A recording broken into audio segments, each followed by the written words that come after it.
എൻ്റെ പൊന്നു സുഹൃത്തുക്കളെ, ഈ രാഹുൽ മാങ്കൂട്ടം വിഷയത്തിൽ ഓരോ മാധ്യമങ്ങളും എടുത്തിരിക്കുന്ന നിലപാടുകൾ എന്താണെന്ന് എല്ലാവർക്കും വ്യക്തമായി അറിയാമല്ലോ. രാഹുൽ മാങ്കൂട്ടത്തെ ഒരു കുഴി കുഴച്ച് അതിനകത്ത് ഇട്ട് പുതച്ച് കൊന്ന് കൊലവിളിച്ച് അതിന്റെ പുറത്ത് റീത്ത് വെക്കാൻ, ആ റീത്തിൽ ഓരോ മാധ്യമ സ്ഥാപനങ്ങളുടെയും പേര് എഴുതി വെക്കാൻ എല്ലാവരും തയ്യാറായി സജ്ജീകരണങ്ങളൊക്കെ തന്നെ ഒരുക്കി കഴിഞ്ഞു. അപ്പോഴേക്കുമാണ് ഈ ഹൈക്കോടതിയിലേക്ക് എസ് രാജീവ് എന്ന പ്രഗത്ഭനായ വക്കീൽ എത്തുന്നു. ഇടക്കാല ഉത്തരവ് വാങ്ങിക്കൊടുക്കുകയാണ് അറസ്റ്റ് ചെയ്യേണ്ടതില്ല എന്നുള്ളത്. അദ്ദേഹം ഒരു മാധ്യമത്തോടും നിന്നും വിട്ടു നിൽക്കാൻ അദ്ദേഹം തയ്യാറല്ലായിരുന്നു. അതായത് ഈ ഹൈക്കോടതിക്കകത്ത് എന്താണ് സംഭവിച്ചത്, കാരണം അക്ഷരാർത്ഥത്തിൽ എല്ലാ മാധ്യമങ്ങളെയും ഞെട്ടിച്ചുകൊണ്ടായിരുന്നു ഈ ഒരു വാർത്ത പുറത്തു വന്നത്.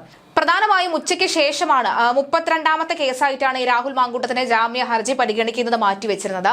എന്നാൽ എസ് രാജീവിന്റെ തന്ത്രപരമായ നീക്കത്തോടുകൂടി ആദ്യമേ തന്നെ ഒരു കേസ് എടുക്കുകയായിരുന്നു. പ്രോസിക്യൂട്ടറിനോട് എന്തെങ്കിലും വാദിക്കാനുണ്ടോ എന്ന് ചോദിച്ചപ്പോൾ സമയം വേണമെന്ന് അവർ ആവശ്യപ്പെട്ടിരുന്നു.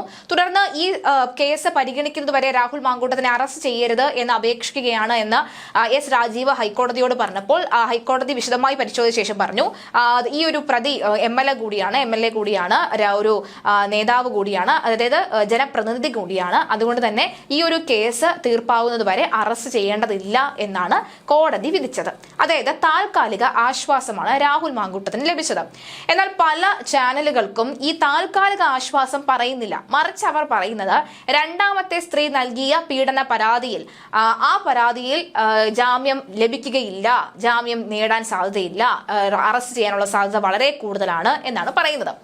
ശേഷം ഈ ഓരോ മാധ്യമങ്ങളോടും അവരെടുക്കുന്ന സ്റ്റാൻഡിനോട് ജനങ്ങൾക്ക് വിയോജിപ്പും എതിർപ്പും യോജിപ്പും ഒക്കെ ഉണ്ടായിരിക്കാം. എന്നാൽ ഈ ഒരു വിഷയത്തിൽ റിപ്പോർട്ടർ ചാനൽ എടുത്ത നിലപാടിനോട് പലരും പല രീതിയിലുള്ള ഇഷ്ടമില്ലായ്മ അല്ലെങ്കിൽ ഒരു വിയോജിപ്പ് പ്രകടിപ്പിച്ചിരുന്നു. ഇങ്ങനെ ഒരാളെ വ്യക്തിഹത്യ ചെയ്യേണ്ടതില്ല, ഇങ്ങനെ എന്തോ ഈ ബാക്ക് റേറ്റ് കൂട്ടാനായിട്ട് ഇത്തരത്തിൽ പരസ്പരം രണ്ട് വ്യക്തികൾ തമ്മിലുള്ള സംസാരം ഇത്രയും വഷളാക്കേണ്ട ആവശ്യമില്ല എന്ന് പലർക്കും പല അഭിപ്രായമുണ്ടായിരുന്നു. എസ് രാജീവിനെ അങ്ങനെ സുജയ പാർവതിയാണ് ആ വാർത്ത അവതരിപ്പിക്കുന്നത്. സുജയ പാർവതി ആ ഒരു ടൈമിലാണ് എസ് രാജീവ് ടെലിയിൽ കണക്ട് ആകുന്നത്.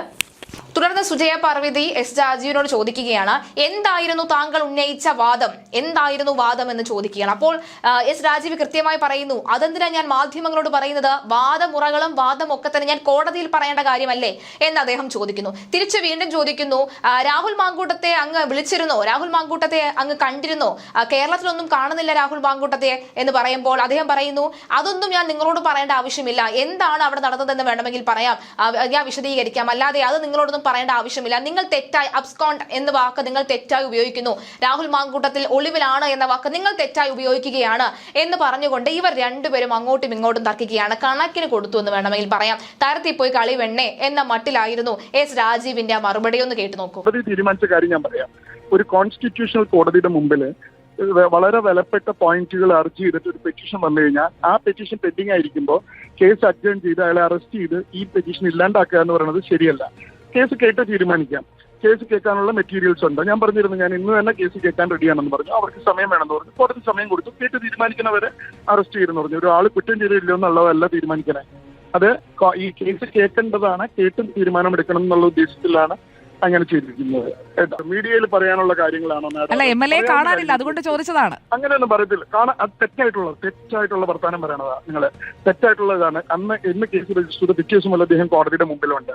അതായത് സെഷൻസ് കോടതിയുടെയും ഹൈക്കോടതിയുടെയും മുന്നിലുണ്ട്. തെറ്റായിട്ട് അത് അബ്സ്കോണ്ടിംഗ് എന്ന് പറയുന്നത് അറിവില്ലാതെ പറയുന്ന വാക്കാണത്. അല്ല, രാഹുൽ മാങ്കൂട്ടത്തിൽ MLA കേരളത്തിൽ ആരും കണ്ടിട്ടില്ല, അതുകൊണ്ടാണ് ഞാൻ ചോദിച്ചത്. അദ്ദേഹത്തിന്റെ അഭിഭാഷകനായതുകൊണ്ടാണ് താങ്കളോട് ചോദിച്ചത്.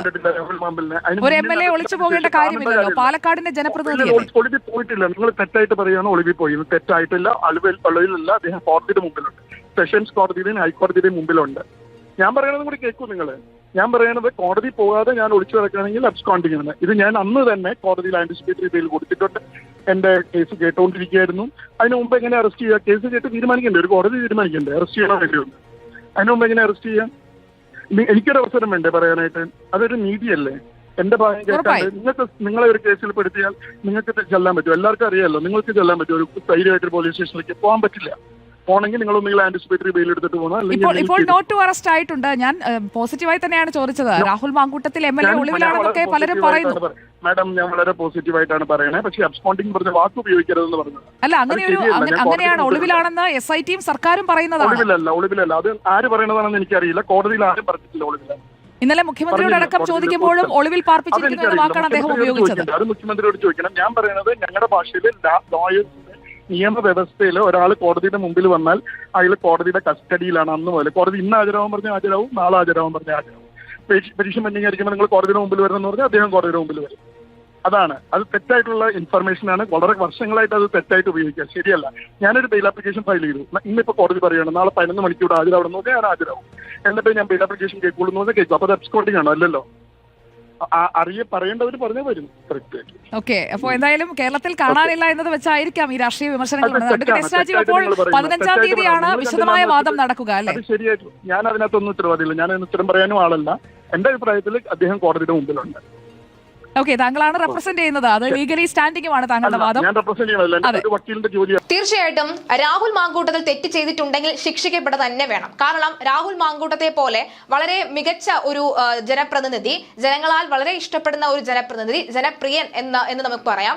അദ്ദേഹത്തെ പോലെയുള്ള ജനം അല്ലെങ്കിൽ അദ്ദേഹത്തെ പോലെയുള്ള രാഷ്ട്രീയ നേതാക്കൾ ഒരു സംയമനം പാലിക്കേണ്ടതുണ്ട്. ഇത്തരം സ്വഭാവവുമായി മുന്നോട്ട് പോകേണ്ട കാര്യമില്ല. കാരണം അദ്ദേഹം ഒക്കെ തന്നെ മാതൃകയാകേണ്ട ഒരു വ്യക്തിത്വത്തിന് ഉടമയായിരുന്നു. പക്ഷേ ഈ ചില സ്വഭാവ വൈകല്യങ്ങളൊക്കെ തന്നെ അദ്ദേഹത്തിനെയും തെറ്റായ വഴിയിലേക്ക് നടത്തിച്ചിട്ടുണ്ടെന്ന കാര്യത്തിൽ സംശയമില്ല. അപ്പോൾ രാഹുൽ മാങ്കൂട്ടത്തിൽ തെറ്റ് ചെയ്തിട്ടുണ്ടെങ്കിൽ തീർച്ചയായും ശിക്ഷിക്കപ്പെടണം. അതിൽ യാതൊരുവിധ തർക്കവുമില്ല.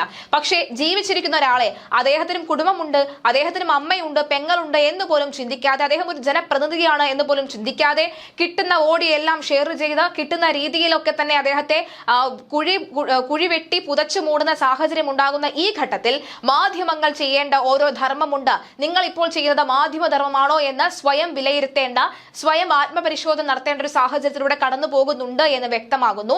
ഇവിടുത്തെ ജനങ്ങളെ ഏത് തരത്തിൽ തെറ്റിദ്ധരിപ്പിക്കാൻ ശ്രമിച്ചാലും അത് തെറ്റിദ്ധാരണ മാത്രമായിരിക്കും. കാരണം ഇവിടുത്തെ ജനങ്ങൾ, പൊതുജനങ്ങൾ കുറച്ചുകൂടി ബുദ്ധിമാന്മാരാണെന്ന കാര്യത്തിൽ സംശയമില്ല. അവർ എല്ലാ കാര്യങ്ങളും എല്ലാ വാർത്തകളും കാണുന്നുണ്ട്. അവർ കൃത്യമായി വിലയിരുത്തൽ നടത്തുന്നുണ്ട്. അവർ കൃത്യമായ ഒരു സ്റ്റാൻഡും എടുക്കുന്നുണ്ട്. സാധാരണക്കാരായ ജനങ്ങളോട് രാഹുൽ മാങ്കൂട്ടവുമായി ബന്ധപ്പെട്ട വിഷയത്തെക്കുറിച്ച് ചോദിക്കുമ്പോൾ അവർ പറയുന്നത് ആരോപണം ആരെ ആർക്ക് വേണമെങ്കിലും എപ്പോഴും പറയാവുന്ന കാര്യമാണ്. പക്ഷേ അത് തെളിയിക്കേണ്ടതുണ്ട്, അത് തെളിയിച്ച് കാണിക്കേണ്ടതുണ്ട്. ഒരു പക്ഷേ ഇന്ന് കഴിഞ്ഞ 10 ദിവസത്തിന് ശേഷം ആദ്യമായി രാഹുൽ മാങ്കൂട്ടത്തിന് കിട്ടുന്ന ഒരു വിജയ ദിവസം കൂടിയായിരുന്നു ഇന്ന്. എസ് രാജീവ് എന്ന് പറയുന്ന അഭിഭാഷകന്റെ റെക്കോർഡ് പരിശോധിച്ചാൽ തന്നെ അറിയാം, അദ്ദേഹത്തിന്റെ കരിയർ റെക്കോർഡ് പരിശോധിച്ചാൽ തന്നെ അറിയാം, അദ്ദേഹം ഒരു മികച്ച വക്കീൽ തന്നെയാണ്. കഴിഞ്ഞ ദിവസം രാത്രി ഏറെ വൈകിയും അദ്ദേഹം കോടതിയിൽ ഉണ്ടായിരുന്നു. അപ്പോൾ പലർക്കും ഒരു സംശയം ഉണ്ടായിരുന്നു, ഇന്നലെ വൈകുന്നേരം തന്നെ ഈ ഒരു കേസ് വിധി കേൾക്കുമോ അല്ലെങ്കിൽ ജാമ്യം ലഭിക്കുമോ, അതിന്മേലൊരു ചർച്ച നടക്കുമോ എന്നൊരു ഒരു വാർത്ത പുറത്തു വന്നിരുന്നു. എന്നാൽ അങ്ങനെ ഉണ്ടായിരുന്നില്ല. ഇന്ന് രാവിലെ തന്നെ കോടതി തുറന്ന ആദ്യ ഘട്ടത്തിൽ തന്നെ രാഹുലിന്റെ ഈ ഒരു കേസാണ് എടുത്തിരുന്നത് എന്നുള്ളതാണ്. അനാവശ്യമായി രാഹുലിനെയോ അല്ലെങ്കിൽ മറ്റാരെയും പിന്തുണയ്ക്കുകയൊന്നും അല്ല. പക്ഷേ അനാവശ്യമായിട്ട് വ്യക്തികൾ, മാധ്യമങ്ങൾ അനാവശ്യമായിട്ട് ഇത്തരം വാർത്തകൾ വളച്ചൊടിച്ച് ജനങ്ങളിലേക്ക് എത്തിക്കാൻ തുടങ്ങുന്നിടത്ത് നിന്നാണ് ഈ പ്രശ്നങ്ങൾ മറ്റൊരു വഴിയിലേക്ക് വഴിതിരിയുന്നത് എന്നുള്ളതാണ്. എന്തായാലും എസ് രാജീവ് കൃത്യമായ മറുപടി തന്നെയാണ്.